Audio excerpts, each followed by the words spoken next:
The topic is contract farming. इसका meaning क्या होता है? First of all, it involves agricultural production being carried out on the basis of an agreement between the buyer and farm producers. Means होता क्या है कि ये एक तरीके का इस तरीके का एग्रीकल्चरल प्रोडक्शन है जिसमें कि जो फार्म प्रोड्यूसर्स हैं उनके बीच में और जो बायर है उस क्रॉप का उनके बीच में एक तरीके का कॉन्ट्रैक्ट साइन होता है एंड इसको बोलते हैं कॉन्ट्रैक्ट फार्मिंग। इस कॉन्ट्रैक्ट फार्मिंग के अंदर कभी कभी ऐसा भी होता है कि जो बिजनेसमैन हैं या जो कंपनीज हैं वो कॉन्ट्रैक्ट साइन करती हैं फार्मर्स के साथ में किसी एक स्पेसिफिक क्रॉप के लिए भी किया जा सकता है या फिर किसी एक स्पेसिफिक सीड वैरायटी के लिए भी किया जा सकता है। वो लोग आपको बोलेंगे कि आपको यही सीड वैरायटी ग्रो करनी है एक पर्टिकुलर क्रॉप के लिए, ठीक है।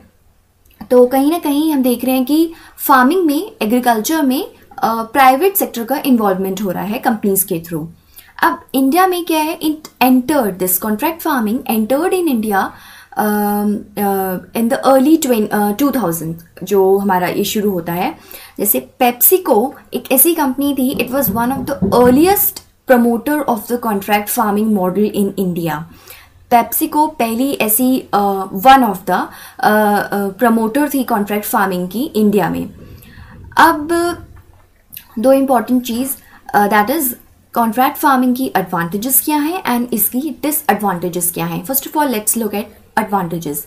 First thing is easy access to inputs by farmers and assured access to commodities by contract companies। होता क्या है, फार्मर्स के लिए क्योंकि कंपनीज उनको प्रोवाइड करती हैं, कभी कभी इजीली इनपुट्स प्रोवाइड करती हैं क्योंकि एक तरीके का कॉन्ट्रैक्ट सेट हुआ है फार्मर्स के बीच में, तो ऑब्वियसली कंपनीज को भी अच्छे इनपुट के साथ में अच्छा आउटपुट चाहिए। तो फार्मर्स के लिए इनपुट की जो एक्सेस है वो ईजी हो जाती है। उनके लिए जो भी उस पर्टिकुलर क्रॉप के प्रोडक्शन के लिए जो भी कमोडिटीज़ का ज़रूरत है, फर्टिलाइजर्स हो गया या पेस्टिसाइड्स हो गए, ये अश्योर्ड हो जाते हैं। Second thing is it guaranteed market for farmers, क्योंकि एक कॉन्ट्रैक्ट बन चुका है कंपनी के बीच में और फार्मर के बीच में, तो अब फार्मर्स को अपने लिए कस्टमर्स ढूंढने की जरूरत नहीं है, मार्केट ढूंढने की जरूरत नहीं है, उनके पास में घर बैठे एक उनको मार्केट मिल चुका है। This gives farmers the comfort level to be able to focus on what they are good at, that means farming. वो घर बैठे अपना अच्छे से जो भी जितना बेस्ट अपना फार्मिंग में दे सकते हैं वो देंगे, रेस्ट काम कंपनी का है आगे उसको लेके जाना। Third thing is farmer access to cutting edge production knowledge from contract companies, because company को अपना प्रॉफिट मैक्सिमाइज करना है।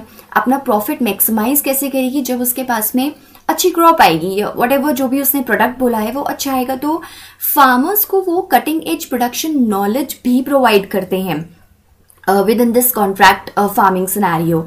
Fourth is enormous opportunities for farmers to transfer good agricultural practices to other commodities outside contract arrangements। Means क्या है, that ठीक है एक particular crop के लिए जिसके लिए कॉन्ट्रैक्ट फार्मिंग फार्मर ने की हुई है उसमें तो वो कटिंग एज टेक्नोलॉजी या नॉलेज जो उसको मिलेगी वो यूज करेगी।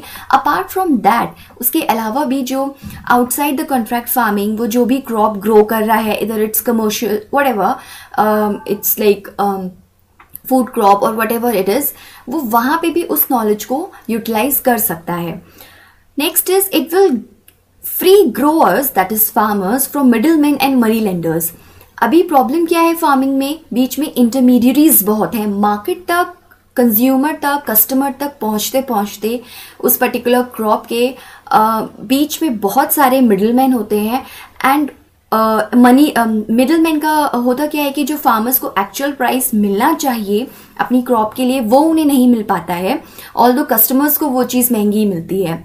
मनी लेंडर्स का क्या मतलब कि इनफॉर्मल उनके पास में क्रेडिट अवेलेबिलिटी होती है, लेकिन कॉन्ट्रैक्ट फार्मिंग के आने के बाद क्या होगा कि उनके पास में एक अश्योर्ड एक्सेस होगा क्रेडिट के लिए भी। Next is it encourage new generation to take to farming instead of migrating to cities. जैसा पिछले लेक्चर में बताया था कि हमें कुछ ऐसा करना है कि रूरल एरियाज में ही अर्बन इम्यूनिटीज जो हैं वो डेवलप हों, सो दैट अर्बन सिटीज में जो माइग्रेशन होता है वो ना हो। तो एक तरीके से कॉन्ट्रैक्ट फार्मिंग एक सोल्यूशन है उसका। इसमें एक कॉन्ट्रैक्ट फार्मिंग के थ्रू एक अश्योर्ड इनकम अगर यूथ को मिलती रहेगी तो डेफिनेटली जो नई जनरेशन है वो फार्मिंग को भी ऑप्ट करेगी instead of migrating to cities. Lastly, it supports rural employment along with agro processing and manufacturing units. यहाँ पे सिर्फ एग्रीकल्चर का डेवलपमेंट नहीं हो रहा है, रूरल एरियाज में एम्प्लॉयमेंट जनरेट नहीं हो रहा है, इसके साथ साथ में मैन्युफैक्चरिंग सेक्टर में भी और जो एग्रो प्रोसेसिंग यूनिट्स हैं इंडिया में उनका भी डेवलपमेंट हो रहा है. तो ये कुछ एडवांटेजेस हैं कॉन्ट्रैक्ट फार्मिंग की. As we can clearly see कि एडवांटेजेस ज़्यादा हैं. Now let's look at disadvantages. First thing is, while it guarantees market, but contractors keep prices very low in order to maximize profit. ठीक है, ये market की access बहुत easily provide करता है फार्मर्स को, लेकिन एक्चुअल प्रैक्टिस में ये देखा गया है even not only in India but कई सारी कंट्रीज में कि होता क्या है कि कॉन्ट्रैक्टर्स जो हैं जानबूझ के प्राइसेस को बहुत ही लो रखते हैं और लो प्राइसेस फार्मर्स के सामने प्रेजेंट करते हैं. तो फार्मर्स के पास में अपॉर्चुनिटी नहीं होती है अपने प्राइसेस को बार्गेनिंग करने की, अपने प्राइसेस को थोड़ा वेरी करने की. Second thing is contract companies have the final say on quality and can reject substandard commodities. Contract farming के अंदर ये होता है कि contract जो companies हैं उनके पास इस चीज़ की अथॉरिटी होती है कि क्वालिटी के बेसिस पे वो किसी भी क्रॉप को सब स्टैंडर्ड बोलकर रिजेक्ट कर सकते हैं. Third is it reinforce a dependency syndrome. It's not easy for farmers to get out of contract arrangements. How dependency syndrome? एक तरीके से होता क्या है कि कॉन्ट्रैक्ट फार्मिंग में जब एक बार फार्मर आ जाता है तो वो एक तरीके से डिपेंडेंट हो जाता है उस कंपनी के ऊपर, कभी कभी इनपुट्स के लिए, क्रेडिट के लिए. तो एक साइकिल बन जाती है कि एक बार एक कॉन्ट्रैक्ट आया, उसने उसका आउटपुट कंपनी को प्रोवाइड किया एंड जब तक आउटपुट पहुंचा नहीं है नेक्स्ट चीज का कॉन्ट्रैक्ट उसके पास में आ जाता है. एक तरीके की साइकिल क्रिएट हो जाती है एंड हम इसको बोल सकते हैं डिपेंडेंसी सिंड्रोम जो है रेनफोर्स होता है. Fourth is most contract arrangements promote monoculture. होता क्या है इस कॉन्ट्रैक्ट फार्मिंग में कि ये लोग एक ही पर्टिकुलर टाइप की क्रॉप का आपको कॉन्ट्रैक्ट देंगे. तो इससे क्या होता है, मोनोकल्चर प्रमोट होता है and it do not leave farmers to diversify their crop production. तो जो farmers हैं वो अपने crop production को diversify नहीं कर सकते हैं. और जैसे हम जानते हैं environment में we have read that monoculture है तो कहीं ना कहीं soil की fertility पे इसका effect पड़ेगा and then पूरा का पूरा crop production long run में जाकर काफ़ी ज़्यादा कम हो जाएगा. तो वो सारे environmental scenarios में डाल सकते हैं. And lastly it may not be suitable for India. India के लिए सूटेबल नहीं है क्योंकि इंडिया में देखा गया है ज़्यादातर स्मॉल और मार्जिनल लैंड होल्डिंग्स हैं.